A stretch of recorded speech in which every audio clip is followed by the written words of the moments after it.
Este técnico está-me a fazer lembrar quando os cubanos chegaram lá em Angola.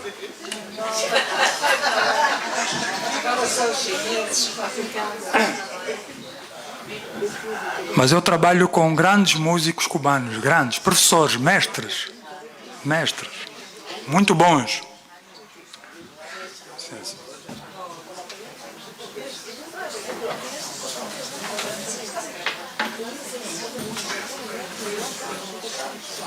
Este técnico está-me a fazer a toda gabardina.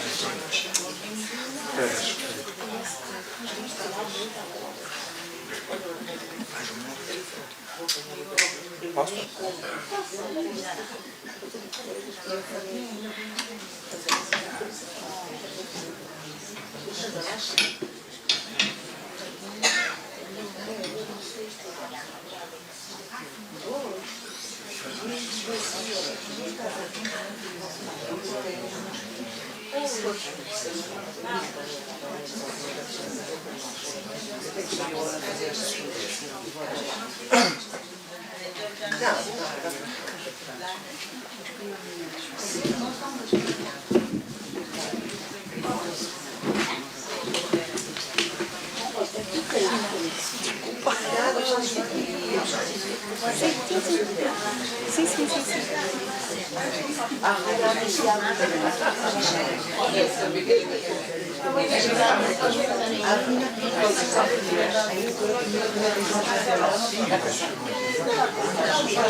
Muito boa tarde, sejam bem-vindos ao auditório da UCLA. Convidamos as pessoas que tomem os seus lugares para darmos início à sessão de lançamento do livro de Regina Correia, Uma Borboleta na Cidade.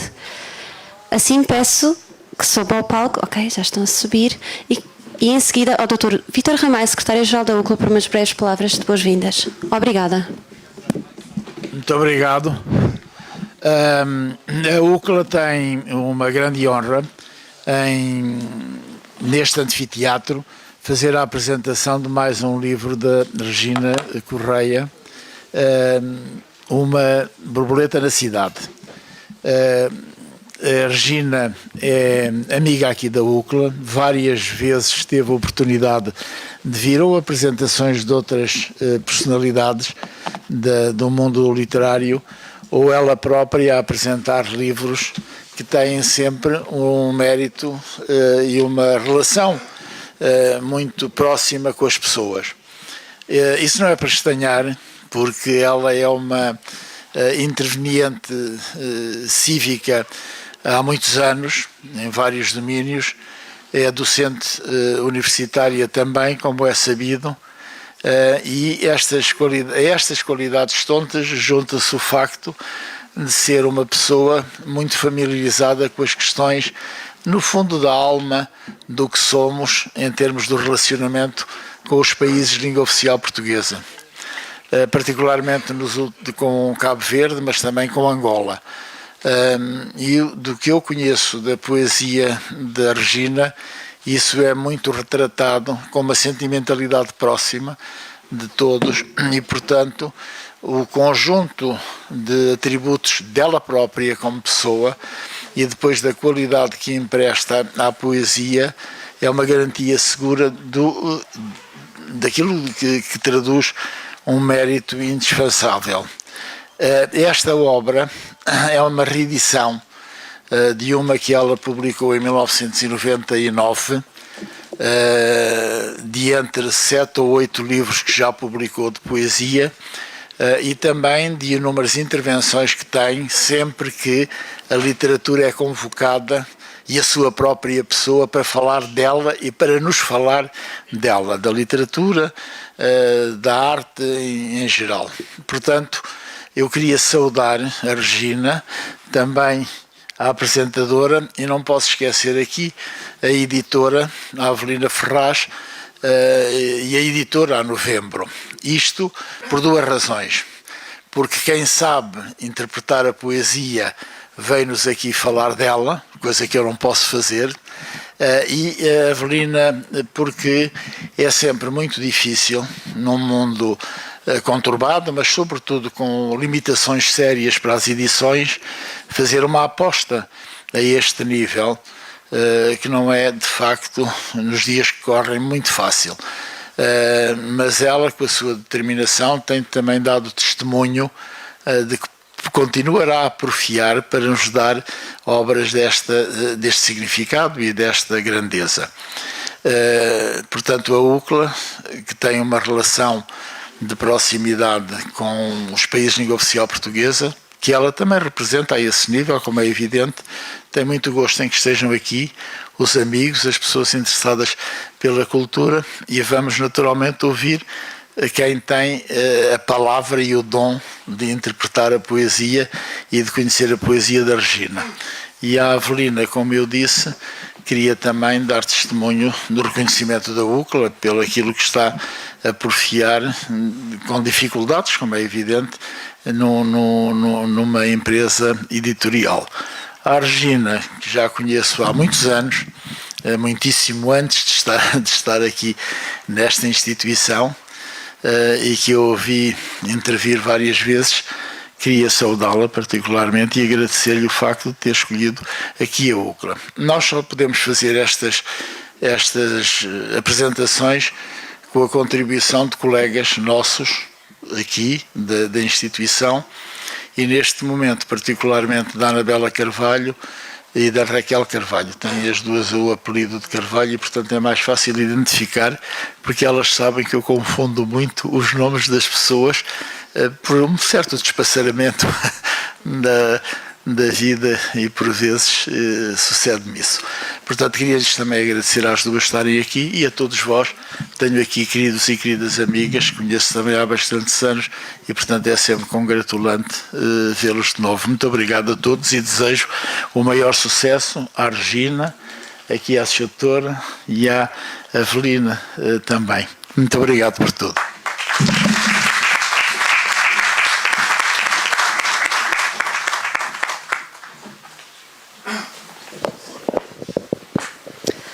Boa tarde a todas e a todos. Muito bem-vindos aqui a esta Casa da Cultura Lusófona, casa importantíssima com o trabalho que tem desenvolvido pela cultura e língua portuguesa. Muito obrigada, Dr. Vítor Ramalho, pela sua intervenção, pela disponibilidade deste espaço, pela sua generosidade, por todas as suas causas, aqui agora um bocadinho influenciada pelo livro que me autografou as minhas causas, mas de facto sim, pelas suas causas, que no fundo são também as nossas causas, e é bom podermos partilhá-las e termos conhecimento daquilo que os outros fazem e onde nós nos reconhecemos. Portanto, parabéns também e muito obrigada.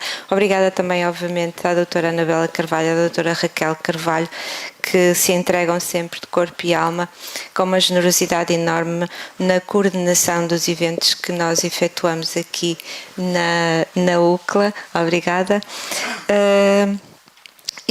Eu vejo sempre esta sala, não é provavelmente por ser o auditório da UCLA, mas de facto o auditório da UCLA acaba sempre por se transformar num encontro de união lusófona, e nós aqui encontramos e vemos caras de todos os países que constituem a lusofonia, e isso é maravilhoso, principalmente para alguém que de facto tem vindo a trabalhar nesta questão da união lusófona dos países, da união lusófona através da língua portuguesa. Portanto, é muito gratificante olhar para esta plateia, e por isso, mais uma vez a todas e a todos, obrigada pela vossa presença.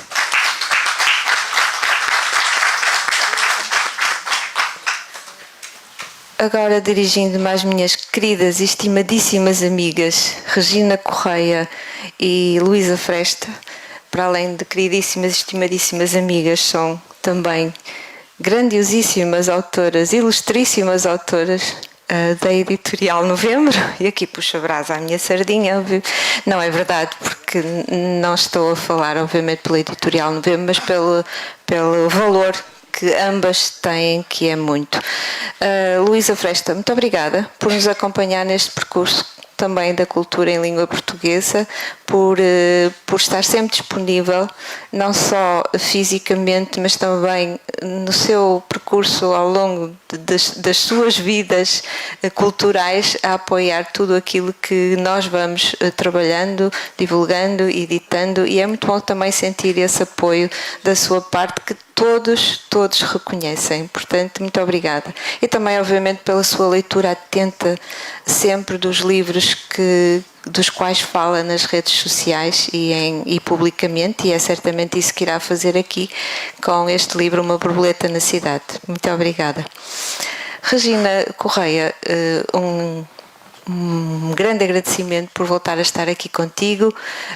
Eu tenho enorme admiração pela pessoa e pela escritora que tu és. Nós começamos por Conjugação de Mapas, um livro valiosíssimo, um livro que atravessa a lusofonia na sua essência, na sua alma, e também na alma e na essência da Regina. E hoje estamos aqui com um livro, embora seja uma reedição, estamos aqui a celebrar a edição de um livro importantíssimo na vida da Regina, mas também na vida do país que ele representa, que é Angola. Sobre o livro, obviamente que a Luísa Fresta irá falar, e também, não podendo estar connosco o Carlos Gonçalves, que seria também um dos apresentadores, a Carla Correia, em sua representação, irá ler o texto que ele iria ler se aqui estivesse. Antes disso, como não poderia deixar de acontecer, falamos de cultura lusófona, cultura africana, e vamos ter aqui a contribuição do músico angolano Jorge Rosa. Jorge Rosa é um músico natural de Luanda, da samba, cidadão do mundo, nasceu e cresceu numa família que tem música no sangue, segundo ele nos diz. Sofia Rosa e Hilda Rosa, que dispensam apresentação naquilo que é música angolana, que são os seus tios. Jorge Rosa tem hoje um percurso assinalável na música, com discos gravados e atuações em vários lugares do mundo. Agora, a ver se eu consigo, ao fim de tantos anos, dizer estas palavras como elas merecem ser ditas. Axi Luanda, é assim? Axi Luanda e Banza Congo. São temas musicais de sua autoria e uma marca musical no seu repertório de músico profissional. É Tu Nós é o projeto musical que o artista está no momento a produzir. Chama então Jorge Rosa.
Muito obrigado pelo convite.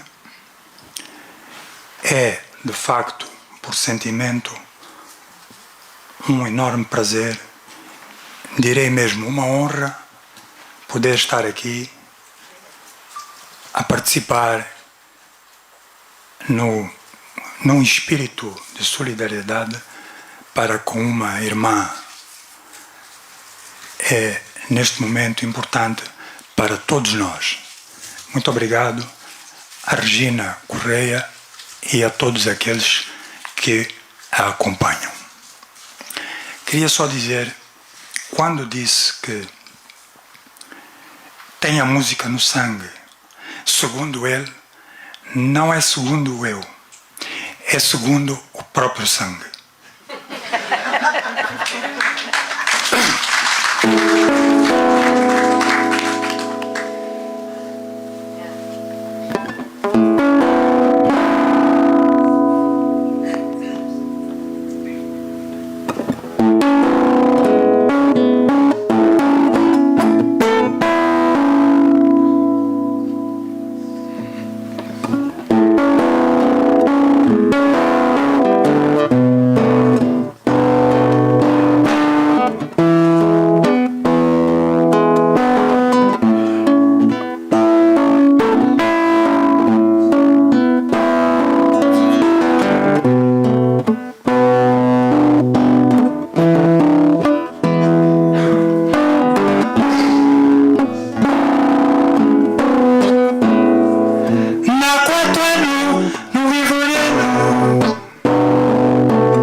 Kijimbe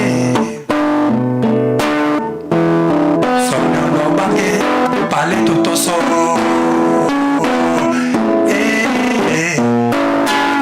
Kijimbe Sonyo no bange Pale tutoso Kijimbe Sonyo lo bange Pale Totoso.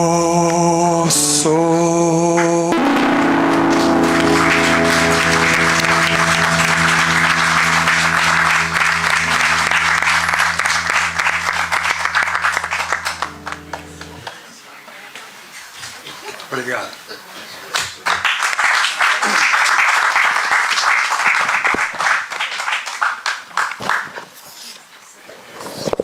Muito obrigada, Jorge Rosa, e já agora bendito sangue. Confirmado. Confirmadíssimo. Das últimas análises que eu fiz, Tinha glóbulos falantes. Maravilhoso. Maravilhoso. E para acrescentar, havia vestígios de sangue no álcool. Não acredito. Muito bom, muitíssimo obrigada. Excelente. Vamos então continuar e então, como disse há pouco, em substituição do jornalista, escritor Carlos Gonçalves, iremos ter aqui em sua representação a Carla Correia, uma cantora luso-cabo-verdiana que nasceu e cresceu aqui, junto ao Tejo, fruto de uma Lisboa mestiça. A música e a palavra para ela preenchem o mesmo espaço de expressão, por onde se cruzam tanto perto nos mesmos caminhos a palavra escrita ou dita, e onde ela procura musicalidade e ritmo. Tem alguns poemas publicados em antologias de poesia, crónicas no Jornal Expresso das Ilhas, em Cabo Verde, e no Jornal O Kwanza, em Angola, e é autora de um blog de poesia da sua autoria e, mais recentemente, criou também um canal no YouTube que procura divulgar os poetas cabo-verdianos. Também o nosso muito obrigada a Carla Correia pela sua promoção desta cultura bonita que é a da lusofonia.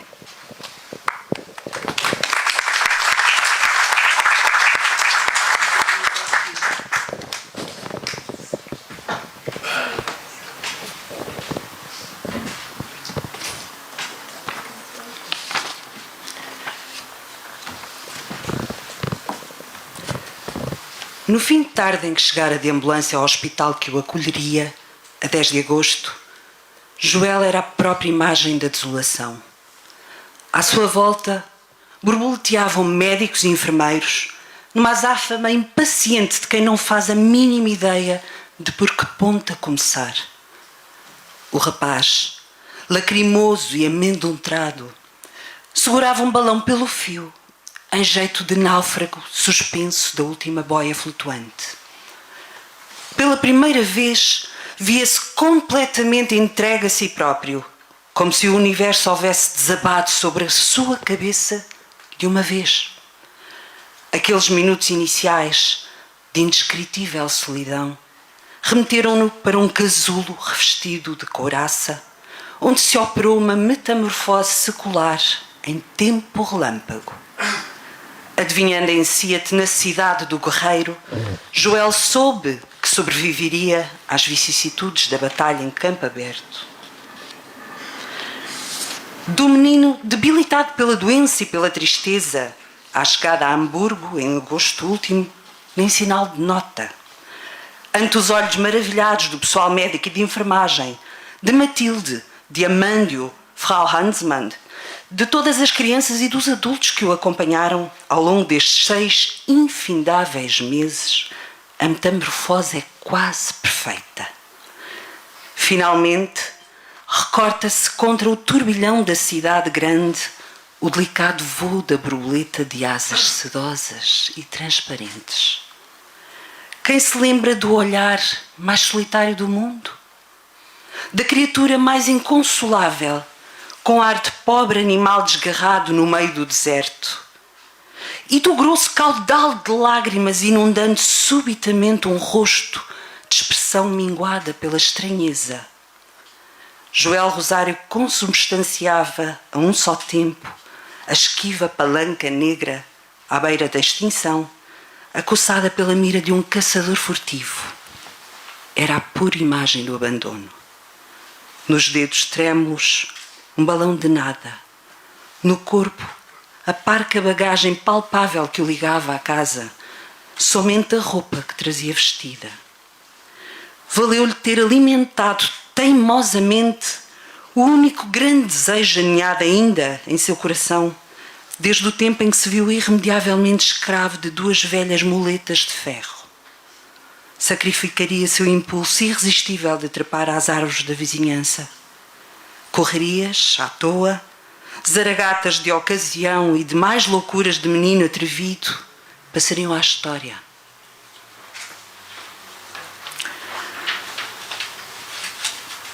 Deus, como ria feliz meu menino na despedida há só pouco mais de 1 ano, recordava Matilde.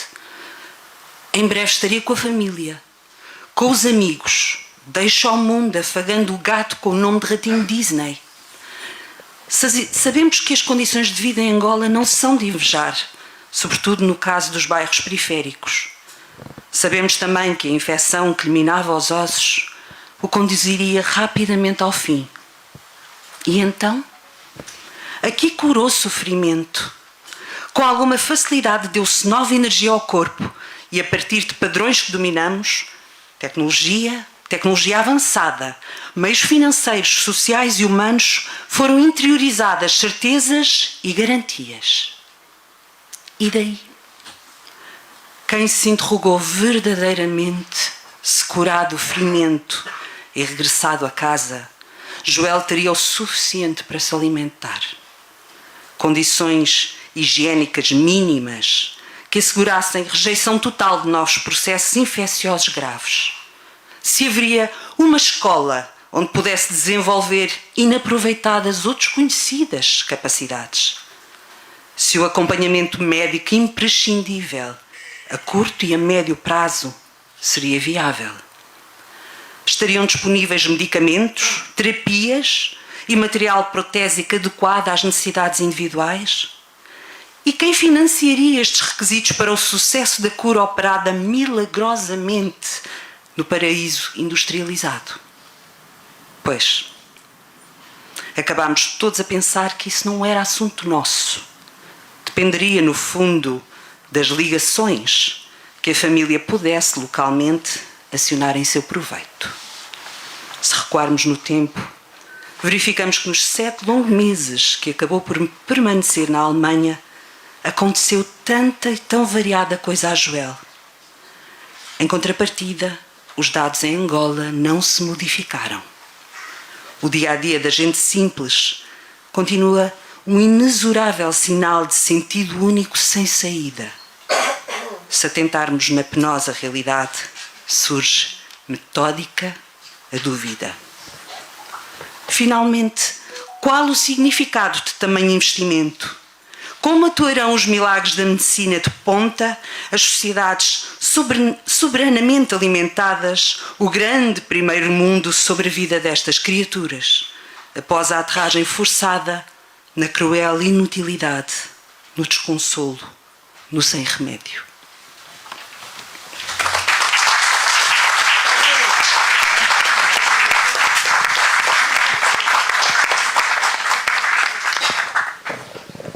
Muito obrigada, Carla Correia.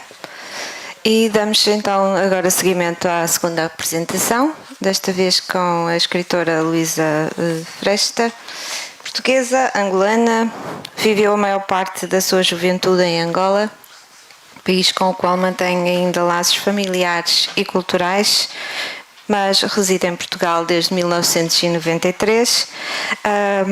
Tem feito várias participações em artigos de opinião sobre cinema, nomeadamente cinema lusófono. Participou em várias antologias, não vou dizer-vos quantas, porque são muitas, ganhou vários prémios, também não vou aqui enunciá-los.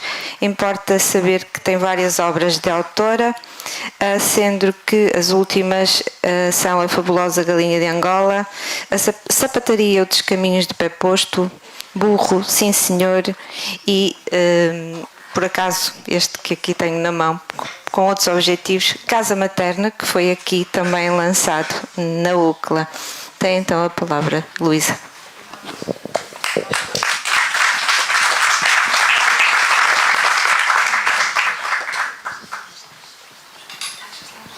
Olá. Saúdo em primeiro lugar a autora Regina Correia, grande amiga, nossa querida editora Avelina Ferraz, da Editorial Novembro, os nossos anfitriões da UCLA, que nos recebem sempre com generosidade ímpar, grande calor humano, doutora Anabela, doutora Raquel, doutora Carmen, já cumprimentei, doutor Vítor Ramalho, e saúdo também o amável público e as vossas crianças, que estão lá em casa, com certeza. Boa tarde a todos e perdoem-me os habituais atropelos ao protocolo. J. Jogador, ou simplesmente J. Joel Rosário, é um menino sonhador e alegre de 11 anos. Uma Borboleta na Cidade, o primeiro conto que dá título ao livro, é a história de transformação deste menino travesso e desportivo, com muitos amigos e um afeto muito particular pelos seus animais de estimação. O cachorro deixa o mundo, resgatado das águas pantanosas da vida, e Mickey, o gato preto, que eterniza na memória colorida do seu coração um ratito branco. É uma narrativa cativante e pungente que relata o percurso desta criança de Angola para a Alemanha, o tratamento com tecnologia de ponta e posteriormente o seu regresso a Angola. O menino é submetido a múltiplas cirurgias ao joelho esquerdo e passa depois a usar uma prótese. Para vos falar melhor desta criança, recorro a várias passagens do livro. Diz a autora a seu respeito: dentes alvíssimos espalham-se em atrevida simetria pelo rosto fresco como orvalho do amanhecer no capim despontando. A autora apresenta-nos aos poucos as pessoas da vida de Joel. Chamar-lhes só personagens é reduzi-las a uma vida fictícia, nascida de raiz real, que se completa e amplifica em espaços que conhecemos. Zeca Sereno escreveu no seu caderninho de eventos, eliminado do campeonato pelo imbatível Jota em 12 de janeiro de 1995. Regina, permites-me que continuemos a intercalar excertos do livro com comentário. Zeca Sereno, amigo do protagonista, é um dos primeiros a desvendar-nos o seu universo. Ficamos a saber que Jota era imbatível e muito respeitado entre as crianças. Depois conhecemos a avó Madalena e a professora Efigénia, senhora de muitas manias e peso considerável, que o apelidara de Pernalta Descarado. Vamos conhecendo o seu ambiente, calcorreamos o espaço que é o seu mundo, o bairro. O quintal de terra batida à volta da escola com 2 mangueiras, um sap-sap, alguns mamoeiros definhados e um pé de goiabeira. Sente-se o cheiro da fruta e da terra, porque a autora reconstrói cenários que nos são familiares. Jota tem uma relação de cumplicidade com a avó Madalena, ilustrada pelos diálogos onde a coragem se ensina por via do afeto. E por motivos não muito claros, porque estas associações nem sempre se explicam, lembro-me de Vavó Xixi e seu neto Zeca Santos, de Luandino Vieira, no que se refere à cumplicidade. A relação fusional tão especial entre avós e netos rege-se por códigos singulares. Nas culturas de matriz africana, a figura do mais velho, do avô ou da avó, é crucial, pois cabe-lhe transmitir conhecimentos e sabedoria ancestral aos mais jovens, o que permite manter viva a ligação fundamental entre o mundo dos vivos e dos que já não estão. O que se aprende com os avós dá consistência e respaldo à educação dos pais. E um novo espaço e tempo se apresentam ao leitor. Hamburgo, cidade debruada por cristais de gelo, e o hospital. Durante o internamento há gestos cúmplices entre os irmãos de infortúnio, pacientes longe dos seus e da terra. Diz-nos a narradora: adivinhando em si a tenacidade do guerreiro, Joel soube que sobreviveria às vicissitudes da batalha em campo aberto. E no prefácio, Manuel dos Santos Lima opina: o discurso narrativo é produto do ato de enunciação de vários narradores que individualizam um modo narrativo em termos de ordem temporal e modalidades de representação dos diferentes segmentos de informação diegética, tanto no espaço social como psicológico. E é assim que Hamburgo se torna simultaneamente ponto de encontro, lugar de exílios e espaço físico de memória. Fim de citação. Muitos exemplos há na literatura sobre a coragem das crianças, personagens que a obra de que Regina Correia nos recorda.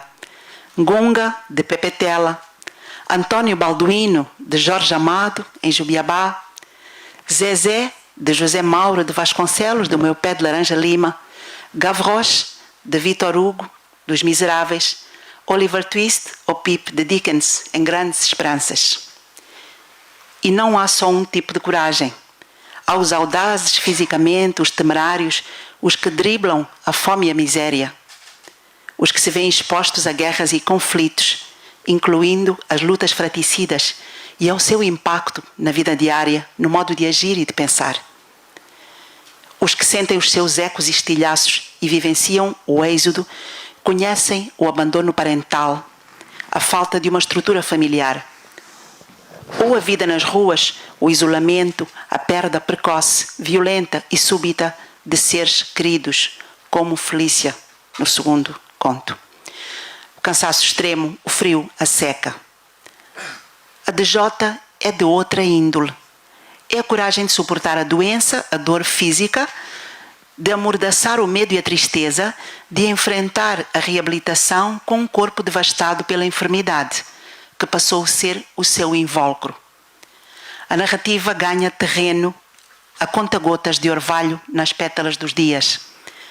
Agora conhecemos Matilde, uma algarvia de 39 anos que terá uma importância fulcral durante a permanência de Joel em Hamburgo e além desse período. Dedica-lhe afeto maternal, passeia-se com Joel quando a saúde deste o permite, depois de um penoso cativeiro no hospital, descobrindo o bulício da cidade, a neve, a vida. A casa de Matilde é o seu lar em Hamburgo. Aí conhece outras crianças, filhas de imigrantes portugueses e cabo-verdianos. Há também Frau Hansmann, nem sei se estou a pronunciar bem, pastora evangélica destacada no hospital, e Amândio. Amândio, que é artista plástico, radicado em Hamburgo. Com ele, Joel aprende sobre práticas rurais de outros tempos e a sua curiosidade natural ajuda a despertar e consolidar o entendimento e a amizade entre ambos. Com estes adultos excepcionalmente humanos, Joel cria laços indeléveis de amizade, baseados na compreensão, solidariedade, instinto de proteção e responsabilidade, assimilável à parental. Frau Hansmann tem um papel determinante na aprendizagem do alemão e usa diversos jogos como vetores de comunicação, comprovadamente úteis entre pessoas diferentes pela língua, cultura e idade. Esta interação lúdica favorece a sensação de bem-estar, pois lembremos-nos que Joel era um jogador nato, inteligente, intuitivo e astuto. A situação central é a hospitalização, o quadro clínico de Joel, o conforto e a apreensão carinhosa de Matilde. A história é contada com avanços, pausas, recuos, dança, saltita e desliza no eixo do tempo. Passamos para a terça-feira de Carnaval em Luanda. O tempo aqui nunca é linear. Segue a lógica da memória e do sonho, como a primeira noite em Hamburgo e as borboletas gigantes, onde cabem a família e os amigos, incluindo os de quatro patas. Chegam-nos novos personagens para dar estrutura à história de Joel, os pais e o irmão. Quando tamborila, Justino acorda ritmos e requebros levemente adormecidos no sangue. Pelos seus dedos, batucando, perpassam gritos, chamamentos, preces aos deuses, irremediáveis silêncios, mas também a secreta esperança de um povo que atravessou os mares agrilhoado e busca desaustinadamente chão firme e seguro caminhar. Ao processo infeccioso que acometia Joel segue-se uma aparatosa queda. A sua condição agudiza-se e começa a ser referida com mais pormenores, como latejar agudo no joelho esquerdo. Sentira-se então cegar à luz branca dos desertos e habitar finalmente o contíguo lado de lá da dor. Regina desenvolve a narrativa com precisão espacial e temporal em 11 capítulos. Estamos agora a bordo de um Boeing 707 da TAP, a 9 de agosto de 1995. 42 crianças angolanas, dos 2 aos 15 anos de idade, necessitadas de cuidados médicos intensivos especializados, contavam-se entre os passageiros em trânsito por Portugal. Joel Rosário era um desses passageiros, como diz Regina. São acolhidas na Alemanha por uma organização internacional que apoia crianças carenciadas de várias regiões do globo em guerra ou situação de crise humanitária. Mais adiante, referindo-se ao que elas simbolizam, fala-se no desfiado rosto da calamidade da guerra, a ruptura do tecido social pelas mais reforçadas costuras. Joel enfrenta vários desafios: a língua estrangeira, o uso da comunicação não verbal, a linguagem universal do gesto e do sorriso, o clima e alimentação diferentes, pessoas desconhecidas, um ambiente ascético, a falta dos seus espaços, rotinas e jogos. Alimenta-se das palavras de conforto da mãe, dos bons augúrios da avó, e os seus pensamentos mantêm-nas perto de si. Dir-se-ia que mantém um diálogo com vozes exteriores que se consubstanciam na avó Madalena. E de passagem por Lisboa foi capaz de adormecer e sonhar. A autora sublinha a fronteira entre viagens de meninos saudáveis e bem cuidados, vivendo em paz, e destas crianças que viviam a guerra num ambiente de carências múltiplas e a precisarem de cuidados de saúde urgentes. Utiliza os recursos da oralidade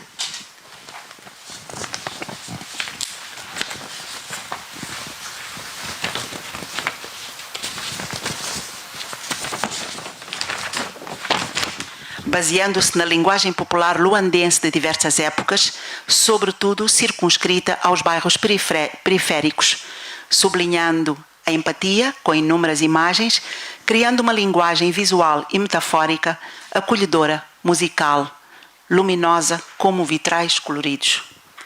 As descrições dos cenários são perfeitas, vívidas, exaltando os ruídos, o movimento, as pessoas. Contrastam o calor de Luanda em fevereiro do ano anterior, no Carnaval, com o fevereiro de Hamburgo, que se arrepia. A primavera acolhe-se em festa, Jota funde-se com a paisagem e a geografia. Como poderá esquecer, algum dia, as fortes impressões que a natureza, ainda meio entorpecida pelo duro inverno, também a despedir-se, lhe foi gravando na alma, à medida que Amândio fazia deslizar a cadeira de rodas pelo asfalto dos caminhos. A alegria do regresso iminente junta-se à tristeza da separação dos novos amigos. Matilde vive por antecipação a dor de distanciar-se de um menino que acolhera como um filho. Parece difícil escapar à prisão sentimental em relação à qual estava prevenida. Não existe guião para gerir a afeição. Mesmo quando o convívio se destina a amenizar o sofrimento de uma criança apartada da família por razões de saúde e não para atraí-la para um novo mundo. Matilde pensa nas condições de que a criança poderia dispor em Luanda, sobretudo o acompanhamento médico, os fármacos e as terapias. Toda a operação logística do regresso a preocupa, pois nem sempre é possível prever a médio prazo como vai ser a recuperação num contexto de múltiplas carências familiares e sociais. Voltar a casa significa também o reencontro com os animais de estimação. A amizade entre o cão e o gato suplanta a natureza de ambos. O convívio amistoso sobrepõe-se à razão biológica. E cada um acontona-se no seu papel, mentor e protegido. Há um momento muito intenso que é a carta de J. a Matilde, em maio de 1996, com a descrição das semanas que antecederam o regresso. Joel sente saudades de Matilde e Amândio. Surge uma nova e intrigante personagem, a pequena Felícia. Protagonista do conto seguinte, a carta fala sobre as crianças que receberam apoio e que agora regressam aos seus países, das dinâmicas que se geraram entre elas, das brincadeiras, barreiras e pontes linguísticas. Fala das próteses que alguns meninos precisam, da necessária adaptação ao crescimento. Refere as homenagens dos amigos da bola que lhe atribuíram o título de O Grande Campeão, chamando a Matilde Minha Mamã do Norte. Relata o reconhecimento dos pais, a grata memória de pequenos objetos e pormenores que associa a Hamburgo.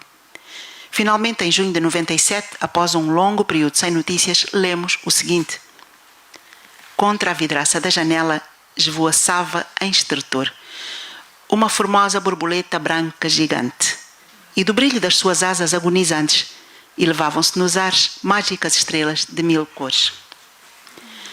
Segue-se um segundo conto sobre Felícia, a menina anunciada por Joel. Este é outro relato muito emotivo que evidencia o drama das vítimas de minas antipessoais, particularmente dilacerante.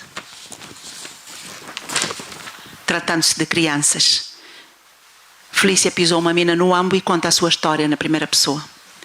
As minas não têm alvo específico, atingem civis e militares, adultos e crianças. São armas insidiosas que matam e mutilam e refletem a fúria cega dos homens. A menina refere a voz das armas, a orquestra macabra da guerra, o êxodo do Ambo até Benguela, a tragédia inominável que se abateu sobre os irmãos. Ao conhecer Jota, volta a ter uma centelha de esperança e de alegria e recupera a imagem do gingongo perdido. Joel converte-se nesse gêmeo que os céus lhe roubaram. No final do livro, Eleutério Sanches assina um texto intitulado Uma borboleta na cidade, a metáfora da fragilidade humana, em que diz que a animação dos personagens é vital e humana, intervalando de forma harmoniosa, com belos períodos de reflexão que levam o leitor a penetrar detalhadamente no recorte psicológico de cada um dos atores e seu contexto. E agora mesmo, para terminar, deixem-me apenas referir que o livro existe antes da literatura, a par da literatura e para além dela. Esta tem sido uma conversa recorrente entre mim e a Regina sobre Uma Borboleta na Cidade. Falamos, aliás, a miúdo sobre este livro. O facto de serem narrativas intimamente coladas à realidade não significa que a obra não possa ser apreciada pela sua dimensão literária, pela beleza exuberante das descrições, pelo tom, pelo encadeamento, pela mestria na arte de contar e de dizer, porque Regina diz e pensa, escrevendo. Parabéns, Regina. Obrigada por nos lembrares, parafraseando Oscar Niemeyer e referindo-me aqui à literatura, que o mais importante não é a arquitetura, neste caso a literatura, mas a vida, os amigos e este mundo injusto que devemos modificar.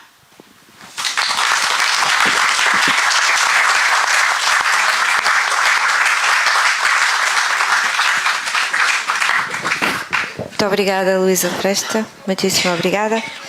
E agora, Maria Regina Fernandes Correia, luso-angolana, licenciada em Filologia Germânica pela Faculdade de Letras de Lisboa, foi professora do ensino secundário em Angola e em Portugal, docente de Língua e Cultura Portuguesa na Alemanha, autora de prefácios e recensões públicas de livros, bem como de recitais poéticos, sobretudo junto de instituições cabo-verdianas, venceu os prémios Melhor Poeta do ano 2018, o Troféu Literatura Clarice Lispector para Melhor Livro de Poesia 2021, com o seu livro Conjugação de Mapas.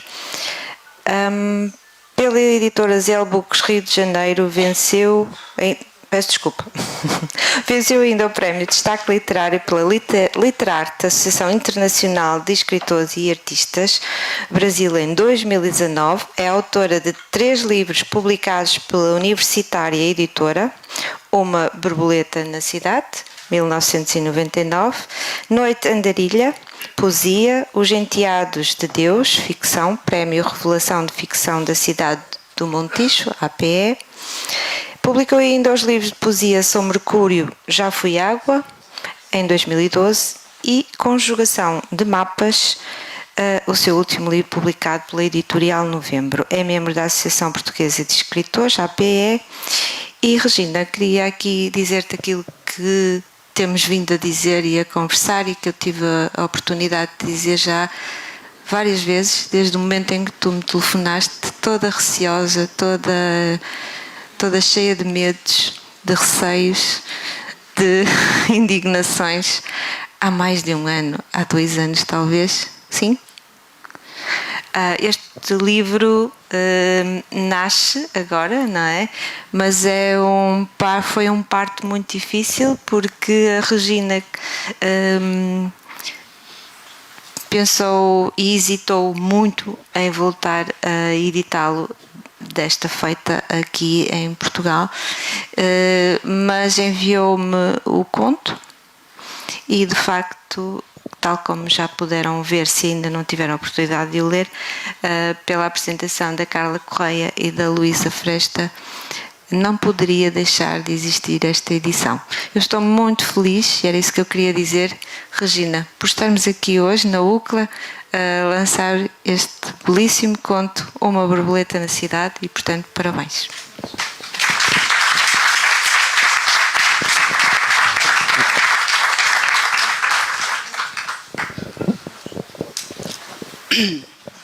Boa tarde, ou boa noite, já. Penso que nos dias de apresentação das obras, os autores deveriam ser aqueles que menos abrem a boca. E eu, então, em roda livre, sou perigosíssima. Portanto, tenho aqui os apontamentos. Estou a tentar conseguir falar, por muitas razões. A primeira das quais é a homenagem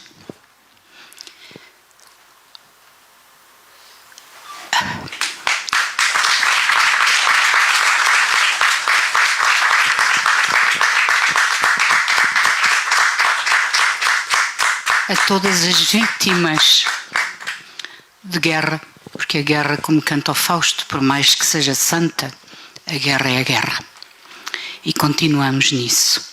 E, direta ou indiretamente, a guerra é o cenário desta história, que tem inspiração realmente numa situação real, depois ficcionada, naturalmente, os cenários, etc., e outras personagens, mas porque... E um abraço muito grande, Avelina, pela teimosia generosa em publicar, porque realmente hesitei muito, porque me toca muito fundo, não por ser obra literária, não me considero nada disso, mas por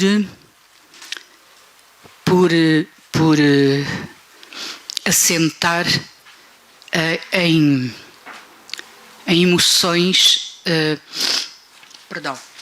emoções pensadas, refletidas ao longo da vida sobre a condição humana, sobre o que andamos cá a fazer, afinal, cada vez mais desenvolvidos intelectualmente e regredindo na humanidade que nos devia habitar. E isto porque Angola está no coração. Muito obrigada. Eu, enfim, sou de um lado e do outro, sou de todo lado, deveríamos ser todos de todo o lado, mas naturalmente que esta terra me toca mais fundo, e também porque ainda tive alguma participação política enquanto achei que deveria, mas depois, enfim, pensei que não fazia falta nenhuma o meu papel. Então, tocou-me muito fundo esta situação desta criança, que eu apoiei também, mas com a generosidade de muita gente à minha volta, porque lembraram-se de me chamar um dia do Consulado de Portugal, em Hamburgo, onde eu dava aulas na altura, para visitar uma criança que estava num hospital, tinha chegado de Angola, não falava alemão e estava num estado psicológico terrível, e como eles sabiam que eu tinha chegado de Angola há relativamente pouco tempo, das tais incursões utópicas, também pelo mundo político, claro que fui, e depois criou-se toda essa ponte, também de paralelismo com a minha vida, porque naturalmente em condições que não têm nada a ver com as desta criança, também eu sei o que é o desenraizamento em idade ainda muito tenra, digamos. E portanto criou-se entre nós uma ponte de afetos e de reflexão sobre muita coisa que depois veio. Pronto, eu estou a tentar descontrair, virei tudo ao contrário porque queria começar por agradecer naturalmente. E tenho que, olhando já aqui de frente para o Dr. Vítor Ramalho, um abraço do fundo do coração, pela simpatia, pela generosidade com que sempre olha para mim, que é demasiado, acho eu, a generosidade. Não mereço tanto, mas também cala fundo. Tenho o mesmo carinho por si. Muito obrigada. E ainda naturalmente nesta casa que também sinto minha, e que é de nós todos, naturalmente, que falamos português, o meu profundo agradecimento às amigas também que aqui tenho, doutora Anabela Carvalho, doutora Raquel Carvalho, doutora Carmen Frade, pela sua competência e, sobretudo, pela humanidade, o carinho com que organizam estes eventos, com que se dão a nós e, sobretudo, a mim. Muito obrigada, minhas queridas amigas. É um sentido de agradecimento, naturalmente, como já disse, à minha editora, nossa editora, a doutora Avelina Ferraz, da Editorial Novembro, e, como já referi, pela sua teimosia generosa em editar, reeditar esta história, vou chamar-lhe assim.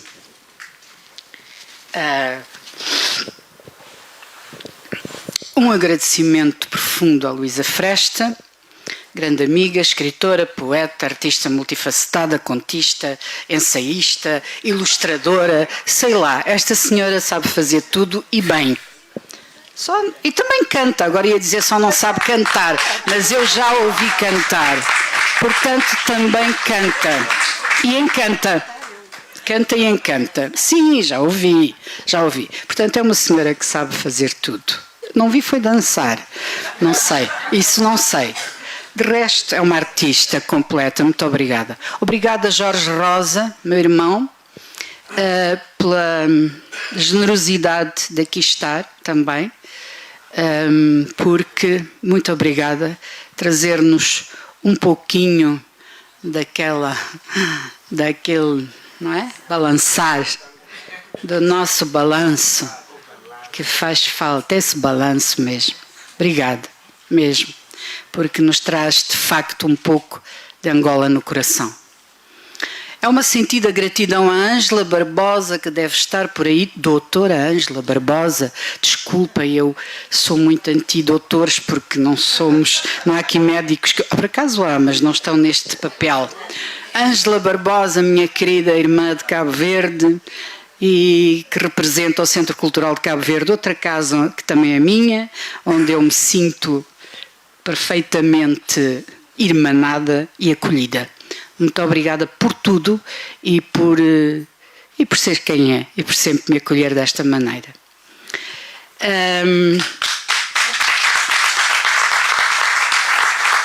E last but not least, um abraço muito grato a todos vós presentes, familiares e amizades presentes.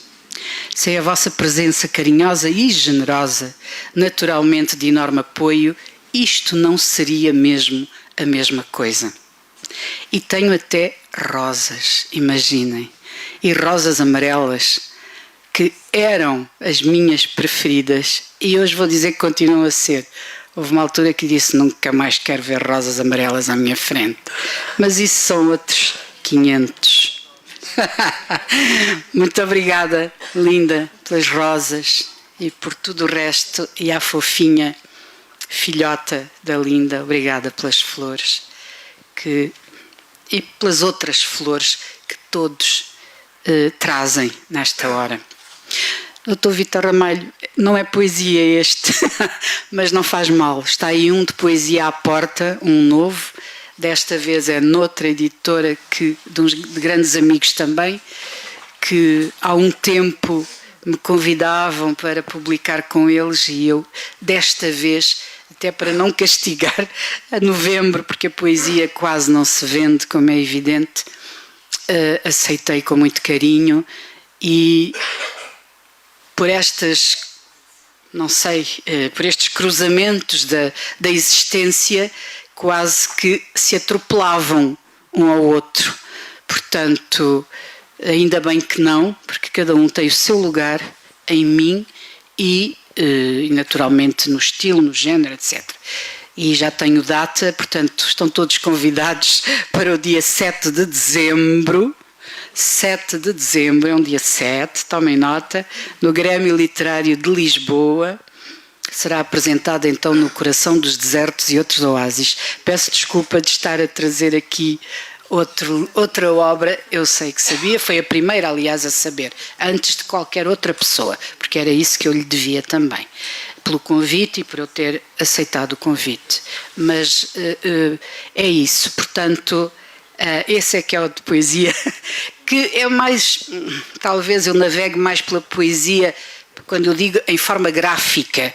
Também há aqui alguma poesia neste, digamos, mas se calhar é mesmo a minha forma de estar no mundo, não tenho outra. E tratando-se, pronto, de uma edição... há aqui um abraço também afetuoso a alguns representantes do grupo Voz Terra, o grupo de Cabo Verde, que divulga a música e a poesia de Cabo Verde, que é dirigido pela Eloísa Monteiro, que está ali, um grupo a que também pertenço, a que tenho faltado muito, porque a minha vida tem seguido outros caminhos e se calhar vou faltar de vez, mas paciência, é assim, já lá estive há algum tempo e o carinho mantém-se. Ela está a dizer que não, que não me deixa sair, está bom. Portanto, muito obrigada a Voz Terra também e, claro, Carla Correia, a minha filha Carla Correia. Carla Correia tem mãe, naturalmente, a nossa querida Celeste Correia, que muitos conhecem, mas muita gente me pergunta, quando estamos juntas em qualquer evento a fazer algo, somos Correia as duas, temos pele branquinha as duas, e então, e ela é uma jovem e eu já sou velhota, e então muita gente que me conhece há muitos anos me vem perguntar, é tua filha, não é? E eu de vez em quando digo, é. Porque não me importava nada que a Carla fosse minha filha, porque é esta criatura fantástica, não tenho palavras, Carla, para te agradecer, que em cima da hora vem e lê e está sempre quando eu preciso dela, mesmo que seja em substituição, que é sempre muito aborrecido. Mas pronto, contingências da vida. E assim, muito, muito obrigada, Carla, mesmo. Voltando ao princípio, para terminar, porque já estou a falar demais, este livro, e isto foi para deixar de choramingar, porque estava realmente muito, muito apanhada, porque é uma homenagem a pessoas que já cá não estão, também, e sobretudo a quem, o menino que inspirou esta história e que regressou depois a Luanda, ao seu bairro da Comissão, ao Cazenga e tal. Naturalmente que muitos anos ainda, e há aqui gente que sabe bem do que é que eu estou a falar, ter vivido até perto dos 30 anos já foi obra, nas condições em que se vive naqueles moceques em Luanda, ou se continua a viver. E portanto, e foi quando eu telefonei à doutora Avelina, porque houve assim uma espécie de uma visão, uma coisa estranhíssima. Eu ia mantendo algum contacto com ele E de repente estava a comer, lembrei-me, ele chamava-se Jerónimo, por isso é que é o J, Jerónimo Gonçalves. E eu pensei, Jerónimo, assim, de repente, parei tudo e fui abrir para me mandar uma mensagem. E quando abri a página, estava um sinal de luto. Eu achei estranhíssimo, pensei que fosse luto por outra pessoa qualquer. Era ele, tinha morrido há 2 ou 3 horas e tinha sido a família, portanto a mulher, já tinha mulher, deixou-me um bebê, a publicar imediatamente aquilo. E eu fiquei, sem, como se costuma dizer, sem pinga de sangue, porque foi quase que uma visão, como a história dessa borboleta branca. Eu não tinha título, isto é assim um desabafo, é desvendar-vos um mistério, um segredo quase. Alguns sabem, não sei se alguém sabe disto. Eu vivia em Hamburgo na altura, não é? Quando cheguei de Angola, lá das políticas, não sei o quê, fui para Hamburgo dar aulas. E houve uma altura, e portanto, e depois este menino apareceu e tal. E eu, inspirado em toda aquela história, fui escrevendo esta história. Mas tinha, não me lembro, tinha vários títulos possíveis, já não sei o quê, e quando considerei que estava terminada, não queria escrever mais, porque o conto final, que é Felícia, esse deu cabo de mim mesmo.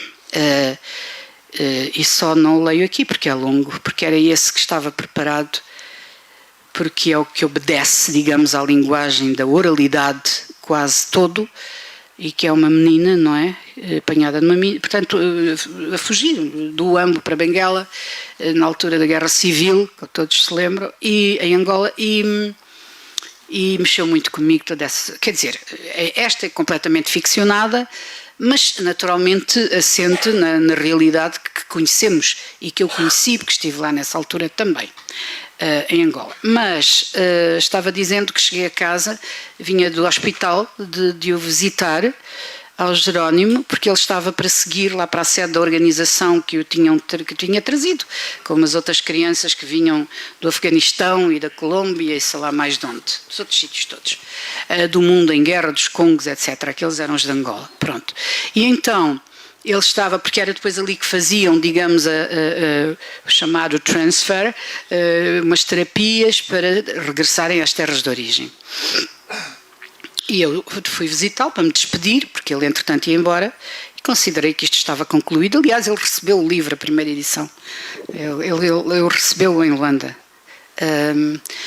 E então, chego a casa, abro a porta, e era frio, portanto, Hamburgo gelado, abro a porta, entro, não sei o quê, arrumo os livros e olho e vejo uma borboleta branca pousada.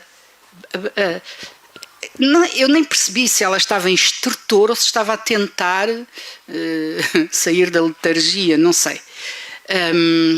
Pousada no parapeito de uma janela grande que dava para uma zona verde da sala. E tinha um carvalho ali assim. Essa é a parte final, isto é verdade. Essa situação, eu pensei, é isto. Eu andei a escrever, em meia dúzia de dias escrevi esta história e passei a vida a falar da metamorfose e da fragilidade, porque no fundo há a guerra por detrás, há o carnaval como cenário, este carnaval que é o mundo de faz de conta, em que andamos muitos e que lá estão muito no mundo do faz de conta. E então eu olhei e disse, é isto, é uma borboleta na cidade, a cidade como símbolo, não é, do cimento, da tecnologia, do primeiro mundo, do grande avanço, e depois está ali a fragilidade toda, que mesmo tentando erguer-se, quem sabe não consegue, porque a desumanidade realmente é muita. Pronto, e agora vou mesmo, peço desculpa de vos estar aqui a tirar tanto tempo, mas queria também só dizer uma palavra em relação à guerra, aos tempos que vivemos, porque este livro tem a guerra como pano de fundo indiretamente também, como já disse, mas que é de facto um monstro, não é? Um monstro de milhões de cabeças, uma coisa, por tudo quanto é nesga de terra, que é motivada por poder, por nacionalismo, por religião, eu sei lá, revolução política, por ganhos económicos, territoriais, por tudo quanto há e mais alguma coisa, a guerra tem justificação e explicação na cabeça de muitos que mandam aí pelo mundo. E na ordem do dia não se fala de outra coisa, que são as hostilidades. Agora fala-se de outra coisa cá em Portugal, também infelizmente. Enfim, na ordem do dia estão estas hostilidades, Ucrânia, Rússia, Israel, Palestina. Mas e o resto do mundo, que tem estado, não é, esquecido? Tanto mundo esquecido, porque somos todos iguais, mas há sempre uns mais iguais que outros. E eu acho que é um mundo esquecido de guerras civis, de conflitos armados. Basta pensar no Afeganistão, no Iraque, na Colômbia, no México, com os cartéis lá de poderosos e violentos do narcotráfico, do Iémen, do Mali, do Sudão, da Síria, Níger, Burkina Faso, Somália, República Democrática do Congo, Etiópia, Camarões, Haiti, Mianmar, Cabo Delgado, em Moçambique, enfim. É por tudo isto que, apesar de tudo, há uma borboleta branca. Neste caso, mais um abraço para terminar à Isabel Brito, uma colega e grande amiga de Viana do Castelo, que estava em Hamburgo na altura, a dar aulas também, e que quando foi apresentada cá em Portugal em 99, a primeira edição, da Universitária, ela ofereceu-me este desenho, receberam ela e os alunos dela, com flores e tal, e este desenho que está agora na capa, porque a primeira edição, a capa, é do Eleutério Sanches, que também já não está entre nós. Um abraço para ele e um abraço para o Mário Rui da Rocha Matos, que também já não está entre nós, um irmão de Cabo Verde, e a quem o livro também é dedicado. Portanto, resolvemos pegar neste desenho, que é um desenho com mais cor. O outro retratava o mundo sombrio do hospital, e este retrata talvez uma nesga de esperança no mundo em que estamos, pela cor e por uma borboleta que vai e que sobe, e é de cor, não é branca, tem cores. Portanto, no cinzento da cidade grande há uma borboleta colorida que sobe. Muito obrigada a todos, desculpem tanta conversa. Se alguém quiser fazer alguma pergunta, mas não penso que não vou demorá-los mais. Muito obrigada a todos.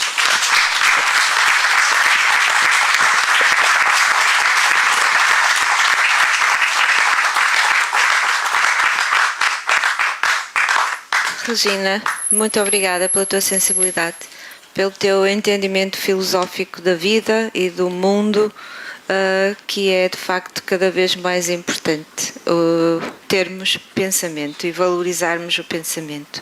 E é isso que também a Regina escreve e transmite nos seus livros. Obrigada, Regina, e parabéns. Mais uma vez a todas, a todos, muito obrigada. Terminamos como iniciamos. Eu chamo novamente o cantor Jorge. Sim, Rosa. E encerramos com o músico Jorge Rosa, e a Regina fica disponível para uma sessão de autógrafos. Obrigada.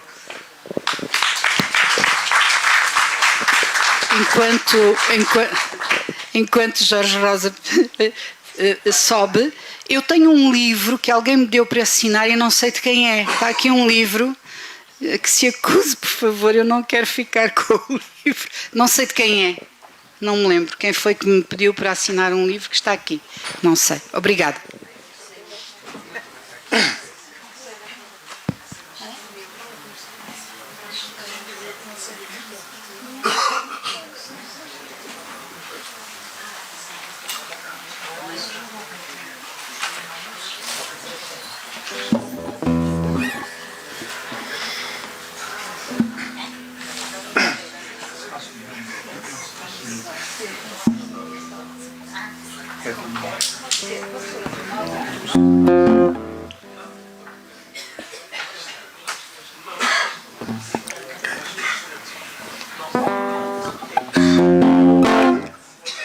uma canção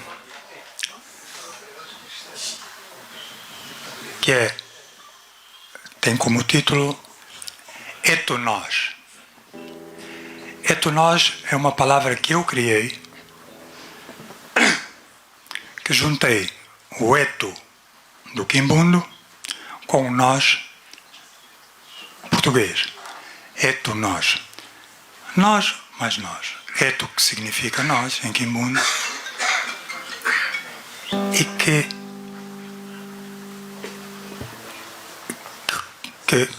significa, no fundo, tudo isto que aqui foi dito, que aqui foi vivido. O Eto Nós.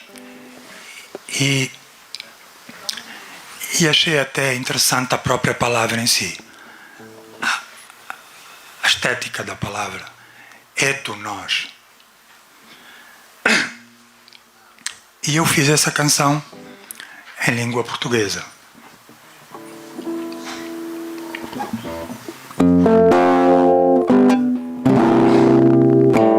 Eto nós somos nós.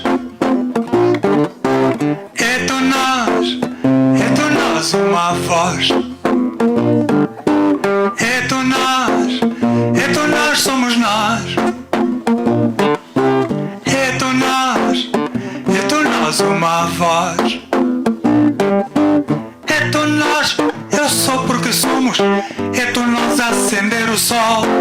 Eto nós filosofias bantu, quindas e ubuntu. Eto nós é um tributo da alma, um presente para o ocidente. Eto nós pluriversalidade, reflexões sobre a humanidade.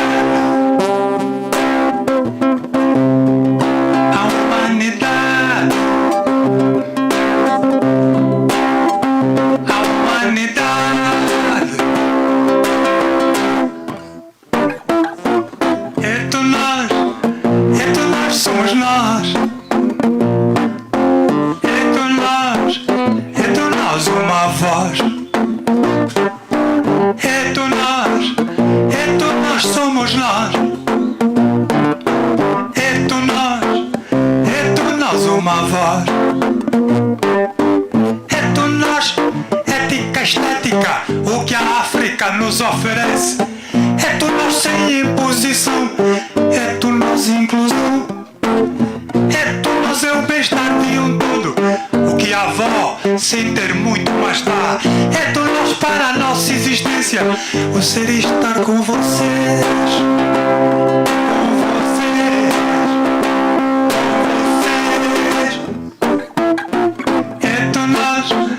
Eto nós somos nós. Quero ouvir. Eto nós uma voz. Eto nós somos nós. Eto nós uma voz. Quero ouvir. Eto nós somos nós. Eto nós uma voz. Mais forte. Nós. Eto nós somos nós. Eto nós uma voz.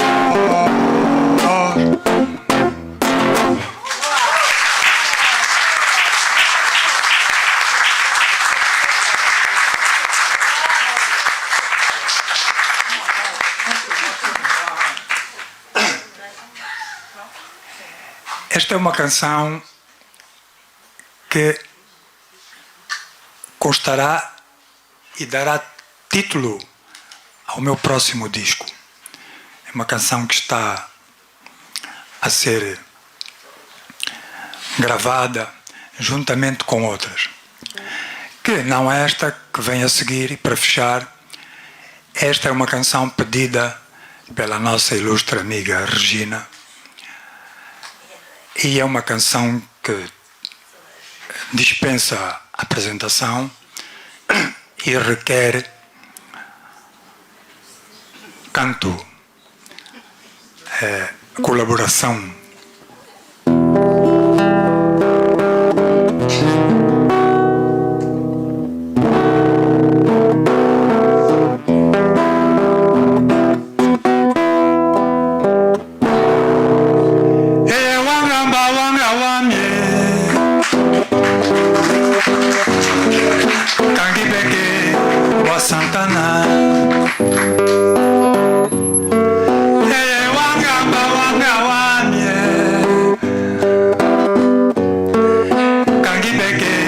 Rua Santana.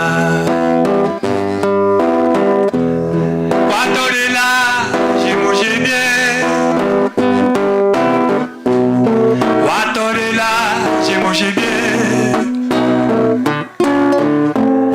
Watorila, Jimujibie. Gana, laje ni laje, Kasokawa. Watorila, Jimujibie. Watorila, Jimujibie. Watorila, Jimujibie. Gana, laje ni laje, Kasokawa. Mushima.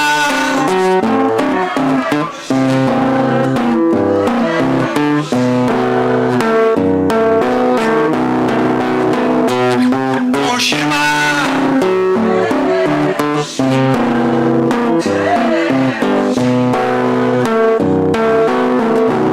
Eye wangamba wanga wamye.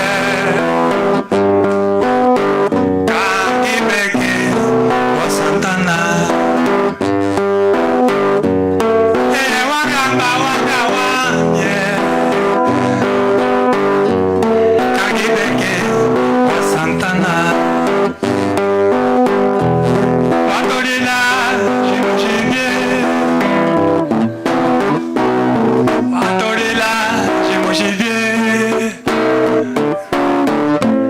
Watorila, Jimujibie. Gana, laje ni laje, Kasokawa. Watorila, Jimujibie. Watorila, Jimujibie. Watorila, Jimujibie. Gana, laje ni laje, Kasokawa. Mushima.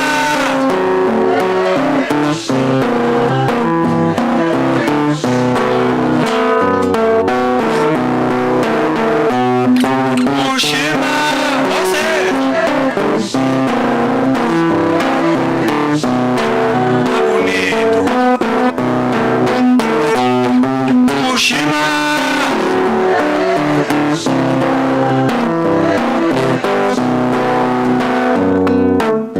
Mais forte para terminar.